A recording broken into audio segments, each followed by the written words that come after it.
April 19th. I'm your host, Tom Orr. The Indiana game is in 137 days. The game against Michigan in 221 days.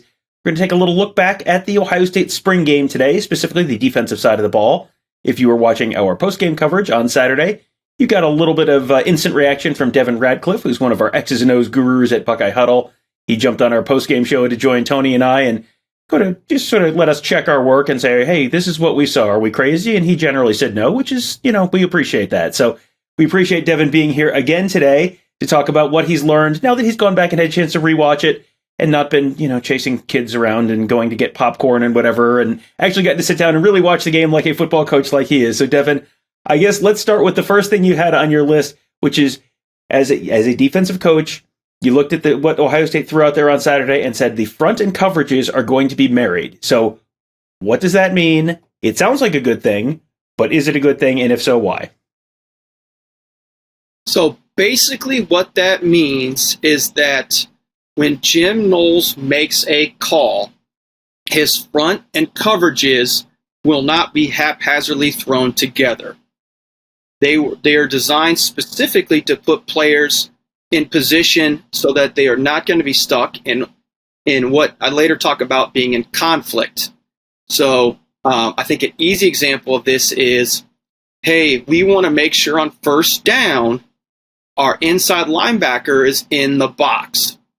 So I'm going to call a coverage to make sure that my linebacker can, one, play the run in the box, and if it is a pass, he can make a pass drop. Again, I'm assuming it's zone here for the sake of the example, in which he's not asked to run, to oversimplify it, really far away from where he's supposed to be in the run game. I guess an easy example would be, say they're going to call cover 3, for example, is kind of or just for the example here. My inside linebacker in cover 3, he's going to be a B-gap player, meaning the gap in between the guard and the tackle. Well, I don't want him to go cover way outside in the flats, where he's got to run really far from his run responsibility. He'll be a hook player, meaning he'll open up and drop 12 yards to the hash, again, for the sake of the example. So that's what I mean by front and coverage will be married. To take it a step further, we saw this when they got in their too high or cover 2 look with 2 high safeties in some way, shape, or form up top. Jim Knowles does a really good job of calling a stunt or a line movement in which all 4 of the defensive linemen will slant or move inside one gap. What this does is it allows the linebackers to widen out for their coverage responsibility. So again, it goes back to, hey, I need my linebackers in coverage to drop wider. I can't ask them to play the run really tight inside and ask them to cover really wide.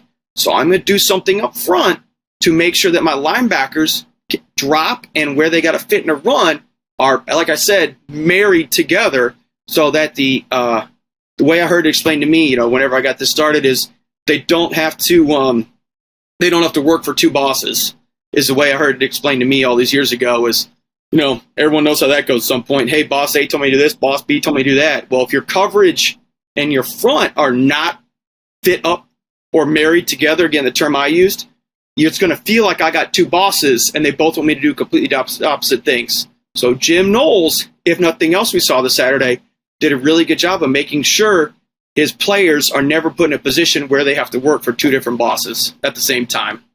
Yeah, that's a really good example. I think everyone can probably relate to that at some point in their professional careers. Not sure if everyone can relate to marriage resolving conflict, but hey, listen, we're not here to be marriage counselors. We're here to talk football. So let's talk a little bit about, your overall takeaway here was, I'm just going to read you directly from your tweet. From the looks of things, they're going to be very aggressive by design. And last year, Jim Knowles was aggressive, and sometimes that didn't work out real well. So, what did you see on Saturday that makes you think they're going to maybe continue that? And are there changes in place that you're sort of seeing that maybe are mitigations to some of the big plays they gave up last year? Well, we saw a lot again of cover 1 coverage. I think it looks like, from the best I could tell, they're going to hang their hat again, are playing a lot of man, and complement it with cover 3 and cover 2. Is if you want to make a guess or expand out from what we saw in the spring game. And what I mean by being aggressive by design is, you look at last year, Jim Knowles made a lot of aggressive calls or pressure. Sometimes they hit big. I think the Maryland game is one example where it was a huge sack where they sent the house and got there and it, flipped the field, or I can't remember if it resulted in a turnover. Conversely, a week later, we saw what happened when the pressure didn't get home, and it may have been almost nearly the exact same pressure. Well, it resulted in an explosive for the wrong team. Well, what I'm referring to more is when you watch the front and the linebackers, so the defensive line and linebackers, and you watch the technique in which they play with. It is a Larry Johnson front. These dudes like to get up the field. Well, the meshing, and there was a lot of talk about this last year of Larry Johnson and Jim Knowles style, is you see the defensive line really attacking the offensive line. They're not sitting back and waiting to see what the offensive line is going to do. They're really getting after them. JT, one of the particular plays, absolutely just flattened Josh Fryer. I mean, it looked like a Hulk smash cartoon. So they're attacking the offensive line. The linebackers, again, we've heard the term, everyone's heard the term read and react. Well, Jim Knowles' defense are more attacking, and then on the way it's on the attack, then they're reacting to where they need to go. But they're quick, they're exploding, they're getting into the line of scrimmage. They're what's called running through, meaning if they see a gap in the line of scrimmage, may or may not be where the ball's at, they're going to run through there. And what that results in is it results in an opportunity for creating a lot of negative plays without having to call those blitzes. And again, going back to your first question about marrying the front and the coverage together, well, if you're playing cover one, so you have your defensive backs and a safety in the middle of the field, again, one of the three, depending on how the formation plays, in rotation of them plays out, well, the linebackers are pretty much freed up to play the run because who are they going to cover? The running back, maybe the quarterback, pulls it. Well, linebacker should take them out. If you have a little tight end type guy, Y off or sniffer, whatever the terminology you want to use, well, it's going to pull safety down in the box, and he's going to cover and match him in the run game. So again, pairs up, keeps it very simple for the players to, again, go back, be aggressive and attack without Jim Knowles having to make pressure calls. So in theory, with only front four and the two linebackers, you could be aggressive without relying on blitzes. And, that sort of goes into my next question, because this is another thing where you can do something without having to rely on something that might put you at risk. And so in this case, this is how they use their three safety structure to create a lot of disguise and potentially confusion without having to make it confusing for them. It's just confusing for the opposing quarterback. We have seen Ohio State defenses over the years that were maybe a little too complicated. So what is it about using the three safety structure that Jim Knowles likes that lets them make it difficult for the opposing quarterback, but maybe pretty simple for the Ohio State defenders? Well, what he likes to do a lot is disguise what his coverage is going to be post-snap. So I think a couple easy examples is holding two high safeties up top, ball snapped, and one will rotate, depending on the formation, depending on the call, to the left or to the right, to the wide side of the field, so short side of the field, strong side, weak side, etc. There's a whole different bunch of variables to determine which way they're going to go. But that's one way they get from showing, hey, we're going to have two guys up here to one safety in the middle of the field, and we're adding a guy down in coverage and in the run fit. On the flip side of it, to offset and complement their two high coverage, you'll see them a lot of times line up with one high, spin a guy back to get into the cover two. I think something we saw a little bit last year was they'd rotate the safeties and drop one down into the middle, basically creating a middle linebacker with one of their safeties and dropping the other two out. Sometimes it was typically the nickel, and the last year it was the boundary safety with the free safety rotating down to become basically the middle linebacker. So it's another way they would create a different look, turning it into basically an old school, dare I say, Iowa-style 4-3 defense from their three safety 4-2-5 base look. Yeah, an Iowa-style defense is fine. As long as you're not running an Iowa-style offense, that's probably still okay with people.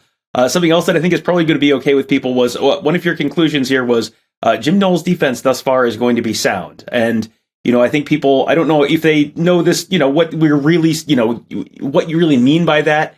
But I think just the, hearing that is probably, that sounds good. So is that as good as it sounds? And what does it mean when you say the Jim Knowles defense is going to be sound? Well, I think it kind of summarizes everything that we've talked about in that his coverage is going to be tied to his front. You're not going to have a linebacker that's asked to play a wide zone in pass and asked to play a really tight inside gap in the run. That's an example of sound. You're not going to ask guys to have to be, what I like to say is you're not going to ask guys to be Superman. Everyone knows their role in their defense. It's structured in a way for them to be able to execute it without a Superman-like effort to get their job done. Again, when you talk about the cover two, we mentioned before, Jim Knowles pairs it up so that all the interior gaps are canceled by the defensive line movement so that your linebackers can widen out and drop deeper and not be asked to fit, in the A gap, on the dive. That should be taken care of by the defensive line. Rotating their cover three to get particular guys in or out of the run game. You've got a small little nickelback in there that's in there primarily to cover. You want to play cover three. Well, let's spin our bigger, stronger safety inside of him in coverage so that he can be the one fitting in the run game as opposed to your smaller, more cover guy at the nickel safety spot. So there's just a couple examples off the top of my head of what Jim Knowles' sound defense is going to look like.